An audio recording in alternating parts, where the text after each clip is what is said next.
আসসালামু আলাইকুম। ওয়ালাইকুম আসসালাম। আপনি এত সকাল সকালে গোসল করছেন, এখন কয়টা বাজে? ৫টা বাজে। আপনি এখন গোসল করতেছেন কেন? করতেছি ভালো লাগে তাই। ভালো লাগে? আপনি কি প্রতিদিন গোসল করেন?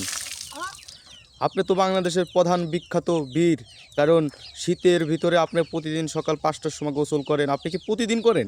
জি। ও, আপনি গোসল করতেছেন কয় ঘন্টা ধরে? তো ৩-৪ ঘন্টা হইলো তিন এরকম। চার ঘন্টা ধরে গোসল করেন আপনি, না? আপনার শীত লাগে না? না, বেশি লাগে না। বেশি লাগে না? লাগে, তাও শীত লাগে না?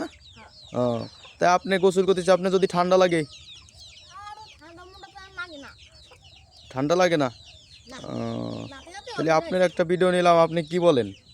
ভালো হইছে। ভালো হয়েছে? আপনি যদি ভাইরাল হয়ে যান, ভালো হলে আর কি ভালোই হইলো।